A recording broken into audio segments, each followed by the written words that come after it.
បងត្រូវបដោះខុសពីស្រូវអត់បដោះបងព្រោះថាស្រូវបដោះគឺមកចិត្តស៊ីហើយមានប្រូតេអ៊ីនខ្លាំងមែនតើហើយបងដែលគាត់ទៅធានចំហើយអត់ទាន់បដោះហើយប៉ុន្តែបដោះអត់ល្អដោះអត់ល្អដូចក្នុងវីដេអូហ្នឹងបងអាចមកមើលវីដេអូនេះបានហើយនេះខ្ញុំមកបង្រៀនបងប្អូនប្រាប់ពីរបៀបបដោះស្រូវដំបូងហ្នឹងបងប្អូនត្រូវតែលាងយកសម្ដីវាចេញណាបងនិយាយទៅយើងលាងយ៉ាងណាឲ្យស្អាតឲ្យទឹកឃើញសថ្លាសម្រាប់ស្រូវបើបងស្រូវចាស់មួយឆ្នាំអីទៅខ្លាចអត់ដោះបងអញ្ចឹងបងយកស្រូវថ្មីអាហ្នឹងដោះដោយសារលើកទី1ខ្ញុំបដោះហ្នឹងខ្ញុំដាក់ស្រូវចាស់អញ្ចឹងទៅវាអត់ដោះបងហើយបើបងចង់ដោះឆាប់គឺបងលាងយកសម្ដីហ្នឹងឲ្យអស់ហើយគឺបងយកបដោះក្នុងបាវអាហ្នឹងឆាប់ដោះបើខ្ញុំទៅលើកទី1ហ្នឹងខ្ញុំបដោះវាសាកមើលហ្នឹងគឺបដោះស្រូវចាស់ហើយគឺខ្ញុំដាក់ក្នុងកញ្ជើធ្វើទៅធម្មតាស្រោចទឹកគឺវាដោះដែរប៉ុន្តែដោះអត់ស្អាតអត់ល្អដូចក្នុងវីដេអូហ្នឹងទេបងវាដោះមកចេញប្លុកខ្លីហើយអត់សប់អស់ទៀតខ្លះដោះខ្លះអត់សូវបដោះហ្នឹងគឺល្អសម្រាប់មាន់ណាបងមាន់ស៊ីទៅធ្វើឲ្យមាន់បងហ្នឹងឆាប់ធំខុសប្លែកពីស្រូវធម្មតាដែរបងអត់បដោះព្រោះស្រូវដែលយើងបដោះហ្នឹងវាមានចេញប្លុកហើយប្លុកនេះគឺជាប្រភពប្រូតេអ៊ីនដែលធ្វើឲ្យមាន់បងស៊ីទៅឆាប់លូតលាស់ធំលឿនណាបើសម្រាប់បងដាក់ស្រូវធម្មតាគឺវាអត់សូវលូតលាស់ទេបងបើបងយកទៅត្រាំទឹកពី3ថ្ងៃឲ្យវាចេញប្លុកមកអានឹងមាន់ស៊ីទៅវាចូលចិត្តស៊ីហើយស៊ីអត់ធុញទេបងតែចំពោះស្រូវបដោះហ្នឹងគឺយើងបដោះសម្រាប់តែមាន់អាយុចាប់ពី45ថ្ងៃឡើងទៅ2ខែអីណាបងអាហ្នឹងបានយើងដាក់ឲ្យវាស៊ីផ្សំបាននិយាយទៅយើងត្រូវលាងទឹកហ្នឹងឲ្យស្អាតអស់អាជាតិធូលីដីអីបងដោយសារស្រូវនេះវាជាស្រូវចុងក្រោយដែលខ្ញុំកើបងអញ្ចឹងទៅវាមានសម្បូរទៅដោយធូលីដីច្រើនអញ្ចឹងខ្ញុំលាងអស់ច្រើនទឹកមែនតើដើម្បីឲ្យទឹកហ្នឹងវាសថ្លាពេលបងលាងទឹកសថ្លាស្អាតហើយស្រូវបងដោះមកគឺដោះទាំងអស់ហ្មងបើបងលាងអត់ស្អាតនៅមានទឹកខ្មៅវាដោះមកអត់សប់អត់ដោះអត់អស់ទេបងព្រោះថាវាមានសម្ដីនៅក្នុងហ្នឹងអញ្ចឹងទៅណាវាសម្ដីហ្នឹងវាដោះទៅវាដោះតែគ្រាប់ស្រូវណាបងបើបងអត់មានរុក្ខជាតិអីបងអាចបដោះស្រូវប៉ុន្តែចំពោះស្រូវបងកុំបដោះវាវែងពេកបើបដោះវែងពេកគឺមកនៅចូលចិត្តស៊ីទេវាចូលចិត្តស៊ីតែវាចេញប្លុកល្មមតិចទៀតបងឃើញហើយថាប្លុកប៉ុន្មានបានមន់ចូលចិត្តស៊ីចំពោះស្រូវបងដែលចង់បដោះទៅដោះលឿនហើយដោះទាំងអស់អត់មានសោះស្រូវហ្មងបងត្រូវលាងទឹកឲ្យសស្គូសដូចក្នុងវីដេអូហ្នឹងអានេះខ្ញុំគ្របដោយសារគ្របដើម្បីមន់វាចូលកាយបងដោយសារមន់វិញហ្នឹងអត់ដាក់ត្រង់ទេបងក្រុមសួរហ្នឹងវាចូលកាយខ្ទេចហ្នឹងហើយចំពោះស្រូវបដោះយើងត្រាំវាមកយប់ណាបងត្រាំមកយប់ហើយយើងស្រង់វាចេញដាក់ក្នុងបាវហ្នឹងបើបងចង់ផ្អាប់ទុកប្លុកក្នុងរូបនេះយើងផ្អាប់ទុក2យប់បង2ទៅ3យប់តែបើបងចង់បានវែងជាងនេះទៀតបងផ្អាប់វាទុក4យប់អានឹងដោះវែងអានេះដោះឡើងសោះដូចស្រ័យគួយនឹងបងវាវែងផ្អាប់ទុកប្រហែល3យប់ហើយបងបានវាដោះបានប៉ុណ្ណឹងអានេះខ្ញុំមកលាយចំណីឲ្យមាន់ណាបងអានេះចំណីទាំងមាន់សាច់ទាំងមេបាបងគឺខ្ញុំដាក់ស្រូវប្រុសនេះដូចគ្នា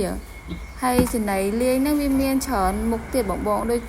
បងមានដើមចេកបងអាចដាក់ដើមចេកតួលេខ1ពោតកិនលេខ1យើងផ្សំឲ្យវាស៊ីបងហើយបើបងមានម្សៅស្អឹងស្រាយសៀងអីទៀតក៏អាចលាយវាស៊ីដែរហ្នឹងជំនួយគ្រប់ប្រូតេអ៊ីនដែលមាន់វាត្រូវការបងតែបើសម្រាប់ខ្ញុំគឺខ្ញុំលាយតែប្រហែលមុខហ្នឹងទេបងអានេះវាដោះល្អណាបងឡើងនិយាយទៅដោះឡើងល្អមែនតែនហ្មងណាបងនិយាយទៅឡើងដូចស្រែកគួយចំពោះការផ្អាប់ទុកហ្នឹងបងត្រូវផ្អាប់ទុកក្នុងបាវអានឹងវាដោះលឿនហើយបាវហ្នឹងបងត្រូវយកអីកលពីក្រោមតិចមកហើយយើងដាក់បាវហ្នឹងពីលើដើម្បីវាស្រស់ទឹកទៅក្រោមប៉ុន្តែក្រោមហ្នឹងបងអាចយកកធុនដាក់ពីក្រោមហើយយកដុំមកដាក់មួយហើយបានយើងដាក់បាវហ្នឹងពីលើដើម្បីវាស្រស់ទឹកទៅ